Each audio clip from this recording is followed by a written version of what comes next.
I'm Margaret in Windsor, and I'm trying to make sure this is going up. I was kidnapped in 41 and brought to Moulton, Alabama, given the name of a twin, Peggy and Dempsey Childers. I married Childers. I still have to use the name. But I put all this up on YouTube and Facebook. A friend, I hope he's still a friend, gave me the phone to start doing this because I can't get an attorney or anything. It's because of who my father is and who I am. I was kidnapped from Buckingham Palace, so that tells you something. Anyway, I did a medical malpractice book in 1976 to 80, April Fool Day, when they put antifreeze in me. And I should have died. It was a miracle, and I'm going to leave it there because I want to go back to the FBI letter I got from U.S. Attorney William Harper, Atlanta, Georgia. FBI investigation was ongoing, national security involved. Okay, one of the parties in the book was Congressman Dr. Larry McDonald, whose plane went down August 31st of 83. And all aboard were killed, and I was flown out to Larry Flint's home in Bel Air October twice of 83, and I was candidate to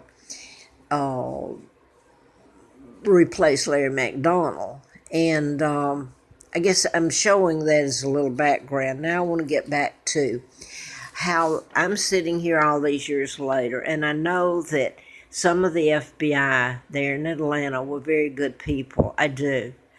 I won't mention their names, but I am going to mention this because it's part of what was going on then. I remember they were prosecuting in a federal case in Rome, Georgia, porn star Michael Thevis. I remember that Bob Barkley was a friend of ours, and his wife had died, and that's all I'm going to say. Christmas Eve of '77 about that. Anyway, he and my husband, he was called to testify out there in Rome. I don't think he actually did, but I'm making a point. When I worked for Dr. Forsyth, Kuchar, and McCoy, really it was together there, and I had references from them. When I left, I was writing the book when Larry Flint was shot, March the 6th of 78 in Lawrenceville, Georgia. This is mind control murders, and then it ends up being about my kidnapping, which I didn't find out until late 83 while this was going on. I will say this, that how it's been law enforcement was involved, and people did it themselves. They compromised themselves because I found out that it's really weird. Most people didn't give a damn about me. I'll give an example here of how it was done, carried out. And I know that I probably wouldn't be alive today. It's been hell, and I hope my children are alive. But if they had not helped, and I'm sure that they helped the Brits on that, keep me alive, the British. So I wanted to get back to Dr. Forsyth's office. That's when I found out that they could put chips in heart bypasses and remote control people without their knowledge. Like chairman of the board, Gary Dixon, it wasn't him, although he might have had one in him. It was Fairshow, I believe, was his name. Chairman of the board that it was put in him by Forsyth. He was cardiovascular. They let me know all this, and when I was doing the book, they even let me Xerox it on their Xerox machine when I was trying to write it and get it published. MD, a license to kill. So I'll jump to this. Denise was his receptionist. I was bookkeeping and receptionist for Kuchar. Now, Denise called me after I had left there. I was living at Moonraker apartment in Marietta and going through a living hell. My kids were being things done to them, and I thought it was because of the book. Later I found out it's who I am, who my dad is. But Denise called me, and she actually told me this. She said, she apologized. I believe she did. It was Christmas, almost Christmas. And she said, I wanted to tell you this. She said, we're moving. My husband and I are moving. She said, while I was working for Dr. Forsyth, she says, I resigned.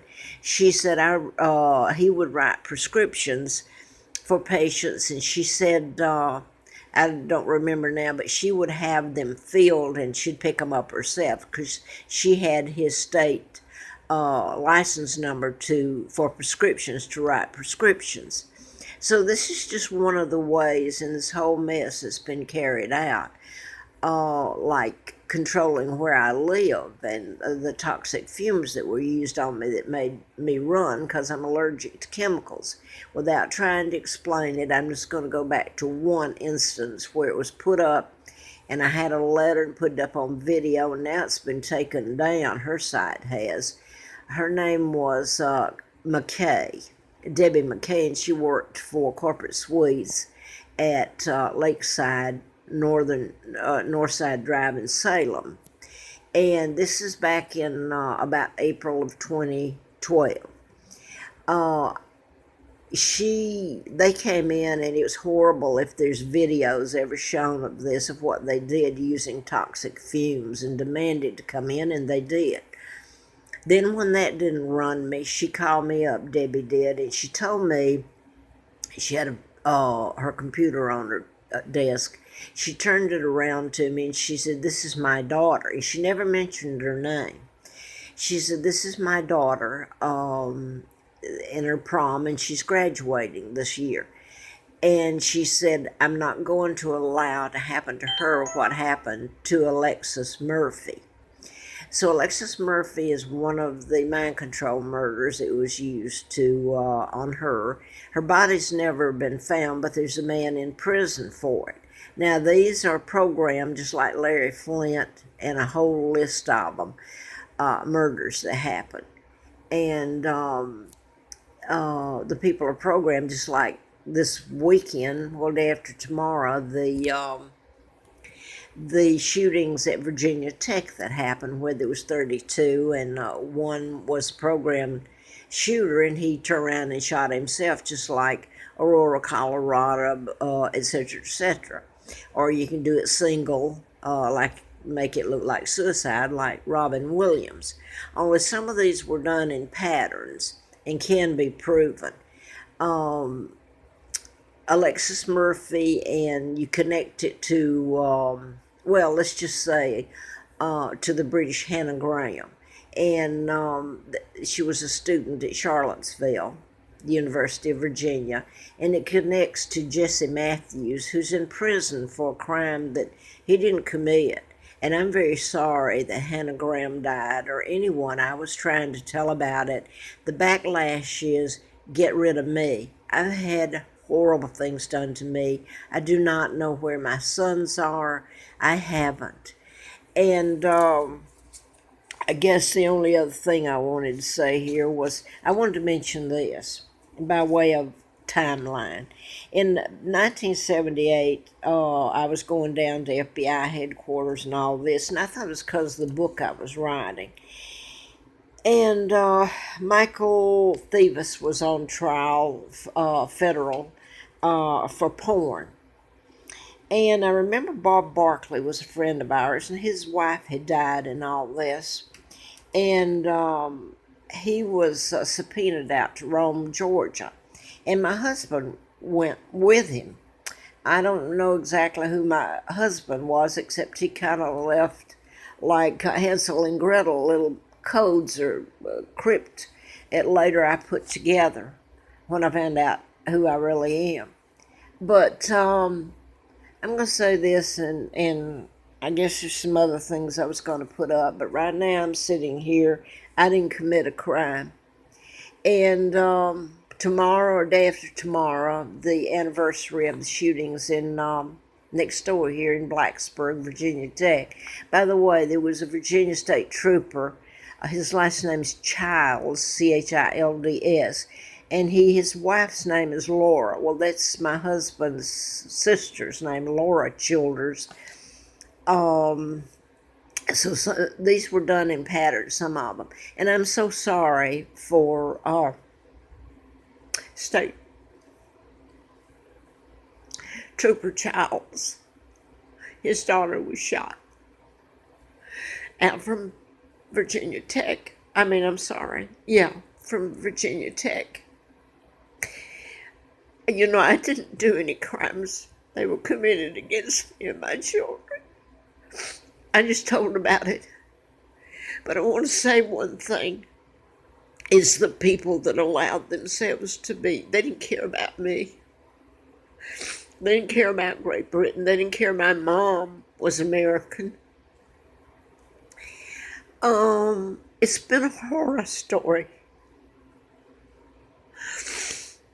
So I'm going to let it go at that. And they're not going to tell it. Larry Flint was shot. And I know that the FBI were the good guys a lot of the time, or I wouldn't be alive. And they did help, I believe, Great Britain in trying to save me and my children.